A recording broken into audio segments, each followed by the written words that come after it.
ಆತ್ಮೀಯ ವೀಕ್ಷಕರೇ, ತಮ್ಮೆಲ್ಲರಿಗೂ ಸ್ವಾಗತ. ನಮ್ಮ ಯೂಟ್ಯೂಬ್ ಚಾನಲ್ ZB ಲರ್ನಿಂಗ್ ಸೆಂಟರ್ನಲ್ಲಿ ಮಾನ್ಯರೇ, ಇತ್ತೀಚೆಗೆ ಕರ್ನಾಟಕ ರಾಜ್ಯ ಸರ್ಕಾರಿ ನೌಕರರಿಗೆ ರಾಜ್ಯ ಸರ್ಕಾರದ ವತಿಯಿಂದ ಮಾನ್ಯ ಮುಖ್ಯಮಂತ್ರಿ ಸಿದ್ದರಾಮಯ್ಯನವರು 7ನೇ ವೇತನ ಆಯೋಗದ ಅನುಷ್ಠಾನದ ಕುರಿತು ಮಾಹಿತಿಯನ್ನು ಸಚಿವ ಸಂಪುಟ ಸಭೆಯಲ್ಲಿ ಗುಡ್ ನ್ಯೂಸನ್ನು ನೀಡಿದ್ದಾರೆ. ಅದರ ಕುರಿತು ಈ ಒಂದು ವಿಡಿಯೋದಲ್ಲಿ 7ನೇ ವೇತನ ಆಯೋಗದ ಕುರಿತು ಒಂದು ಇಂಪಾರ್ಟೆಂಟ್ ಅಪ್ಡೇಟನ್ನು ತಮ್ಮೊಂದಿಗೆ ಶೇರ್ ಮಾಡ್ತಾ ಇದ್ದೀನಿ. ವಿಡಿಯೋನ ಸ್ಟಾರ್ಟ್ ಮಾಡೋದಕ್ಕಿಂತ ಮುಂಚೆ ಪ್ಲೀಸ್ ವೀಕ್ಷಕರೇ, ದಯವಿಟ್ಟು ವಿಡಿಯೋನ ಲೈಕ್ ಮಾಡಿ, ನಮ್ಮ ಯೂಟ್ಯೂಬ್ ಚಾನಲನ್ನು ಕೂಡ ಸಬ್ಸ್ಕ್ರೈಬ್ ಮಾಡಿಕೊಳ್ಳಿ.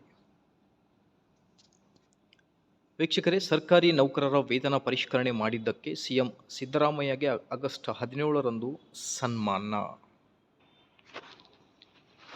ಸ್ಕ್ರೀನ್ ಮೇಲೆ ಗಮನಿಸ್ತಿರ್ಬೋದು.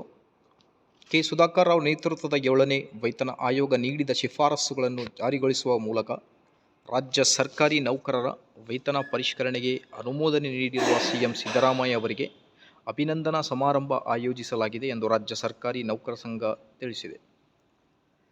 ಇದೇ ಆಗಸ್ಟ್ 17ರಂದು ಸಿದ್ದರಾಮಯ್ಯ ಅವರನ್ನು ಸನ್ಮಾನಿಸಲಾಗುವುದು ಎಂದು ಸಂಘದ ಅಧ್ಯಕ್ಷರಾದ CS ಷಡಾಕ್ಷರಿ ತಿಳಿಸಿದ್ದಾರೆ.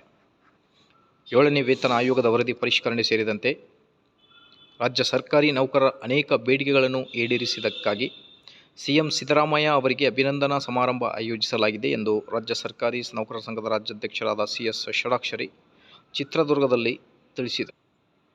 ಸಂಘಟನೆಯ ಮೂಲಕ ನೌಕರರ ಸಮಸ್ಯೆಗಳನ್ನು ಸಂಪೂರ್ಣವಾಗಿ ಬಗೆಹರಿಸಲು ಸಾಧ್ಯವಿಲ್ಲವಾದರೂ ಸಮಸ್ಯೆಗಳನ್ನು ಕಡಿಮೆ ಮಾಡಬಹುದು. 7ನೇ ವೇತನ ಆಯೋಗ ಜಾರಿಗೆ ತರುವುದು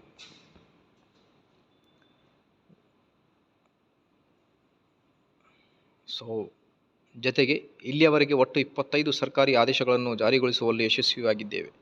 ಈ ಎಲ್ಲ ಕಾರ್ಯಕ್ರಮವನ್ನು ಅನುಷ್ಠಾನ ಮಾಡಿದ ಮುಖ್ಯಮಂತ್ರಿ ಸಿದ್ದರಾಮಯ್ಯನವರನ್ನು ಇದೇ ಆಗಸ್ಟ್ 17ರಂದು ರಾಜ್ಯ ಸರ್ಕಾರಿ ನೌಕರರ ಸಂಘದಿಂದ ಸನ್ಮಾನಿಸಲಾಗುವುದು ಎಂದು CS ಷಡಾಕ್ಷರಿ ಹೇಳಿದರು. ಇದೇ ಇವತ್ತಿನ ಇಂಪಾರ್ಟೆಂಟ್ ಅಪ್ಡೇಟ್. ಇದೇ ಥರ ಮಾಹಿತಿಗೋಸ್ಕರ ಪ್ಲೀಸ್ ವೀಕ್ಷಕರೇ, ವಿಡಿಯೋನ ಲೈಕ್ ಮಾಡಿ, ಯೂಟ್ಯೂಬ್ ಚಾನಲನ್ನು ಕೂಡ ಸಬ್ಸ್ಕ್ರೈಬ್ ಮಾಡಿಕೊಳ್ಳಿ. Thank you.